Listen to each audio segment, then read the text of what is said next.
Hey everyone, अगर आपने किसी को पैसे दे रखे हैं और बदले में उससे चेक ले रखा है कि चेक उसका लगा के बैंक में पैसे रिकवर कर लोगे, या फिर अगर उसके खाते में पैसे ना हुए तो चेक बाउंस करा के केस लगा के आप उससे पैसे रिकवर कर लोगे, तो इस वीडियो को ध्यान से सुनना।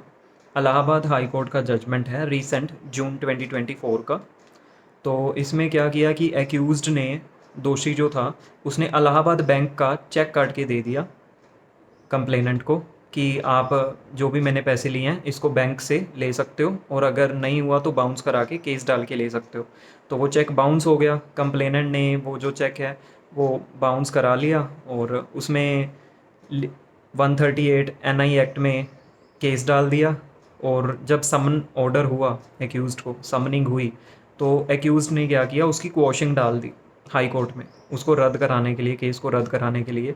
क्योंकि हम सब जानते हैं कि इलाहाबाद बैंक जो है वो मर्ज हो गया इंडियन बैंक के साथ। 1 अप्रैल 2020 को इलाहाबाद बैंक जो है वो मर्ज हो गया है इंडियन बैंक में। ये न्यूज़ में भी आया था, और पेपर जो है, न्यूज़पेपर जो है, उसमें भी पब्लिश हुई थी ये न्यूज़ इंडियन बैंक ने, कि इंडियन बैंक ने उसको मतलब मर्ज हो गया है, इंडियन बैंक में इलाहाबाद बैंक मर्ज हो गया है। ये पेपर में भी आई थी और टीवी वगैरह में भी, हर मीडिया में ये न्यूज़ आई थी।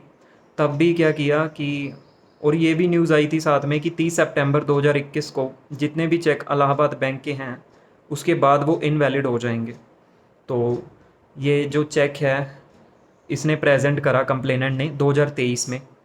अब एक्यूज्ड ये बात जानता था कि ये जो चेक है ये इनवैलिड है 2021 के बाद, 30 सितंबर 2021 के बाद। कंप्लेनेंट ने 2023 में चेक बाउंस करा के उस पर केस डाल दिया, और एक्यूज्ड ने हाई कोर्ट में क्वॉश कराने के लिए, रद्द कराने के लिए केस डाल दिया। तो हाई कोर्ट ने क्या किया, उसको रद्द कर दिया, केस को, कंप्लेनेंट के केस को रद्द कर दिया और समनिंग ऑर्डर भी क्वॉश कर दिया। इसका रीज़न उन्होंने ये बताया कि ये जो चेक है ये इनवैलिड है, क्योंकि ये 30 सितंबर 2021 के बाद ये चेक इनवैलिड हो जाता है। और क्योंकि इसकी वैलिडिटी दी गई थी कि 30 सितंबर 2021 तक आप प्रेजेंट करके आप चेक के पैसे ले सकते हो, और अगर नहीं हो रहा उससे पहले पहले आप ले सकते हो, उसके बाद अगर लगाओगे तो लायबिलिटी नहीं बनती। तो हाई कोर्ट ने अपनी रूलिंग में यही बताया कि ये एक इनवैलिड चेक था जो कि 30 सितंबर 2021 के बाद प्रेजेंट किया गया है। ये एक इनवैलिड चेक का बाउंस हो जाना लायबिलिटी अट्रैक्ट नहीं करता 138 NI एक्ट की, नेगोशिएबल इंस्ट्रूमेंट एक्ट में लायबिलिटी अट्रैक्ट नहीं करता, और केस जो है वो रद्द हो गया। कंप्लेनेंट के पैसे गए और एक्यूज्ड जो है वो केस जीत गया, मतलब उसने क्वॉश करा लिया, रद्द करा लिया।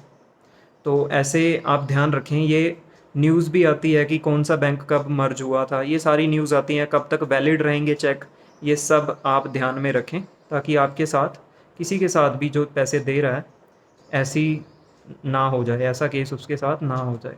ऐसे ही और लीगल कंटेंट के लिए आप इस चैनल को फॉलो करें।